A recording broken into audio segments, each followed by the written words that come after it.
Seguidamente voy a dar la palabra a Ana. Ustedes saben que ella es refugiada guatemalteca en España y saben también, porque lo mencioné al inicio de este espacio, que es la protagonista de la campaña Yo Te Creo, que es ahora un movimiento transnacional desde el cual nos sentimos muy orgullosas en la Asociación de Mujeres de Guatemala. Pueden encontrar la campaña completa en yotecreo.net.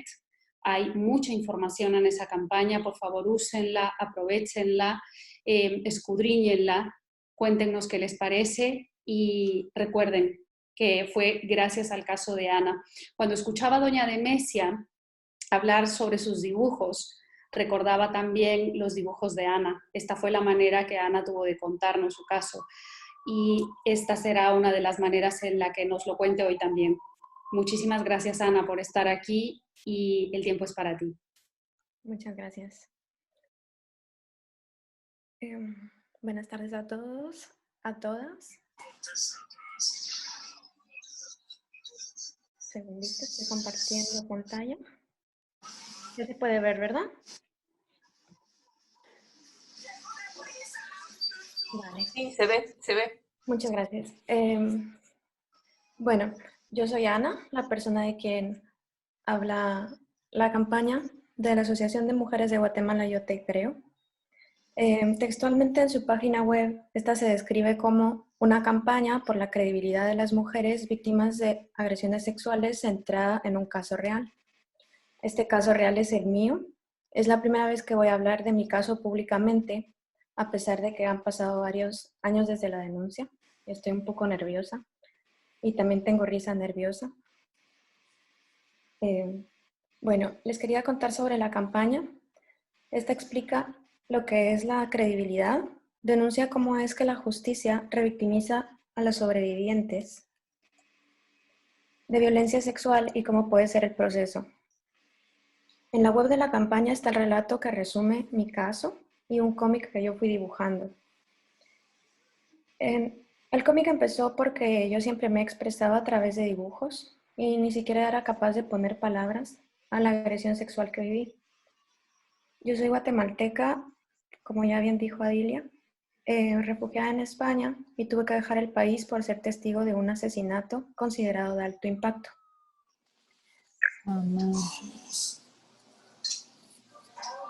Okay. Crecí en una familia católica donde hay que guardar la virginidad y también nos sobreprotegían. En mi familia hubo también víctimas de violaciones, las violó un familiar y se guardaba el secreto porque, como sabemos, las violaciones han sido culpa nuestra, de las mujeres y no del violador. Yo no había salido nunca del país, no había tenido novio ni contacto sexual. Llegué a España sin conocer a nadie, excepto a quien después me violó. Él era conocido en Guatemala en el mundo del arte, donde nos movíamos mi familia y yo.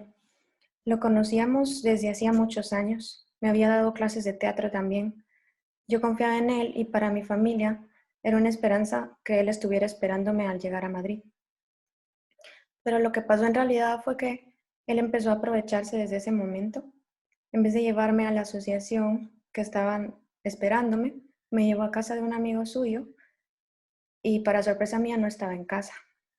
Desde entonces aprovechó que yo estaba cansada por el viaje, el jet lag que tenía me impedía dormir y además rompió una lámpara y me hizo creer que no teníamos luz. Esa noche empezó tocándome y poco a poco iba a más.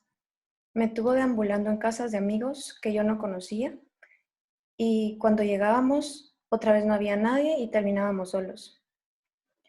Pasando los días, él avanzaba más con lo que era para él un juego y se detenía. Decía que él podía detenerse porque tenía el control de un samurái. Decía que le gustaba corromper cristianas, que decían que no, pero que significaba que sí. Llegado a este punto, si yo no hacía lo que él consideraba correcto, iba a tener un castigo. Él me aislaba, decía que era un libertino y que lo que yo dijera no le iba a afectar a él, sino a mí. Me enemistaba con personas con las que podía hacer una amistad o la saboteaba, y yo estaba en un laberinto que él había construido. Desarrollé síndrome de Estocolmo, pensaba que él me estaba ayudando y él me lo hacía creer. No confiaba en nadie para contar algo tan personal y lo único que hacía era llorar. Él logró que yo hiciera lo que él quería a través de su violencia física y psicológica. Cuando ya no pude defenderme ni con palabras ni con forcejeos, él me agredió sexualmente.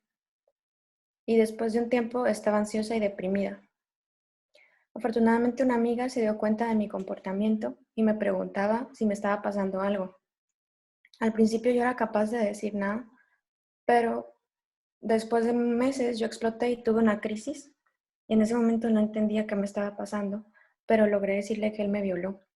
Pensaba que todo eso era mi culpa, a pesar de que yo intenté que no pasara por todos los medios. Siempre dije que no, pero todo lo que él decía estaba en mi cabeza y yo misma no me creía. Pensaba que la culpa era mía y no del violador. Pero ese es el principio de todo, creernos a nosotras mismas. Y después de eso pude finalmente poner palabras a lo que él me había hecho. Y la primera persona con quien intenté hablar fue con su exmujer. Según yo, ya tenía una amistad con ella. Quedábamos semanalmente, ella me había ofrecido que viviera en su casa, pero no pensé que no iba a querer oírme. Como aún no podía expresarme bien sobre todo lo que había pasado, le escribí en un papel que él había estado acosándome. Se lo di y esperé a que lo leyera. Y ella no me preguntó nada, se encerró en el baño y al ver que no salía, me fui de ahí y no la volví a ver. Aunque sí intercambiamos un par de correos electrónicos, en uno de ellos me dijo que todo lo que había pasado fue una decisión que yo tomé como adulta. Eso a pesar de que ella era una de las pocas personas que sabía la vulnerabilidad en la que yo estaba y también sabía los años y experiencia que él me llevaba. Además, sabía que él me doblaba en peso y fuerza y que era experto en artes marciales. Ella es actualmente enemiga de la denuncia y cuando salió la campaña también se hizo enemiga de la campaña. Cuando esta se lanzó, ella deliberadamente empezó a dar mis datos personales y enviaba cartas a medios para difamarme. Actualmente escribe libros sobre víctimas indígenas de la violencia sexual y el genocidio en Guatemala. Y la pregunta es, ¿será que a ellas les cree? ¿Será que les cree porque no las violó su pareja o su expareja? También decían que lo hacía por dinero. Bueno, después de mucho tiempo para poder entenderme a mí misma, comprendí que denunciar podía ser útil para mí y para otras generaciones que vendrán, como mi sobrina. Pero tristemente no fue así.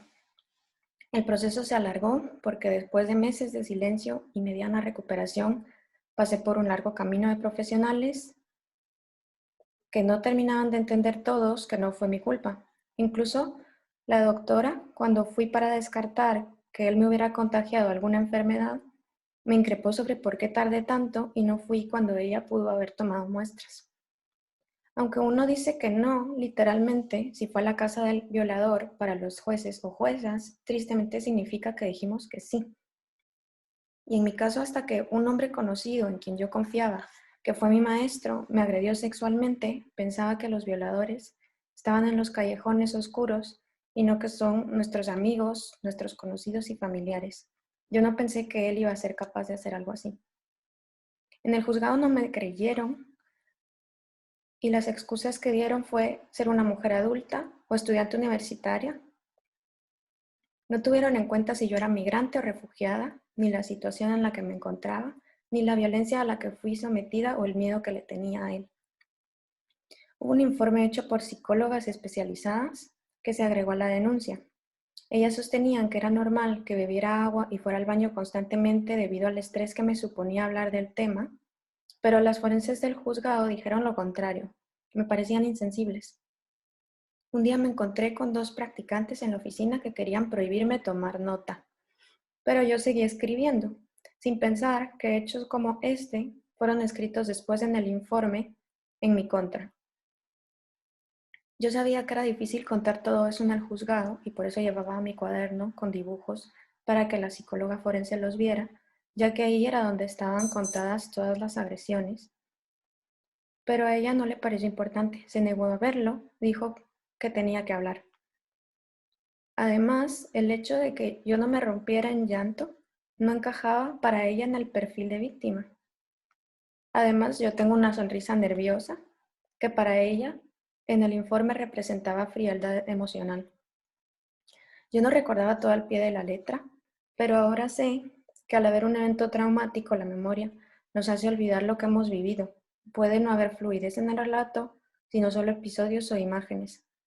En el informe se dijo que había ausencia de psicopatologías, pero mi psicóloga me veía tan deprimida que me refirió al centro de salud para que me dieran antidepresivos. Además, mi doctora estuvo de acuerdo, porque en ese momento yo apenas podía hablar. Lo único que hacía era llorar. Después de leer los informes donde yo no encajaba con ese modelo de víctima y ver todo el sistema que estaba creado para dudar de mí y no para tratar de averiguar la verdad, decidí dejar el proceso penal que me tenía tan enferma como la violación y de alguna forma olvidarme de eso. Mis dibujos fueron evolucionando y después de pasar por todo eso, la Asociación de Mujeres de Guatemala me habló de la campaña sobre la credibilidad. Durante la campaña hablé con mi círculo más cercano. A las amigas que les conté no se detuvieron a pensar cómo fue el episodio o si yo lo provoqué. Simplemente me escucharon y me apoyaron. Esto me ayudó mucho porque entonces ya no me sentía juzgada como me sentí muchas veces antes. Después de la campaña, las compañeras de la Asociación de Mujeres de Guatemala me mandaron fotos y textos de muchísimas personas que se tomaron el tiempo para leer mi relato, para ver mis dibujos y que sí me creen. Me emocioné y me sigo emocionando hoy en día. Me di cuenta de que somos las mujeres en general las que nos escuchamos, las que nos creemos y las que tenemos que hacer el cambio. Al principio es todo oscuro y no tiene sentido. Yo sentía que caminaba sin rumbo, pero empecé a tomar mi camino. Poco a poco volví a hacer lo que me gustaba y me doy cuenta de que estuve mal y duró, pero hoy creo que se sale y aún sigo haciendo cambios. El camino de la sanación es largo, pero con resiliencia y con apoyo de otras puede empezar un camino donde somos más fuertes. Para terminar, quiero agradecer a la Asociación de Mujeres de Guatemala por la invitación a este seminario, por la creación de espacios seguros donde podamos hablar y ser escuchadas, por apoyar y creer en el arte y visibilizar la importancia que puede tener en nuestras vidas, en nuestra recuperación. Y quiero agradecer también especialmente a Dilia de las Mercedes por su lucha incansable y porque yo no estaría aquí si no fuera por su apoyo y sobre todo por haber creído a mis dibujos cuando yo no tenía palabras. Gracias.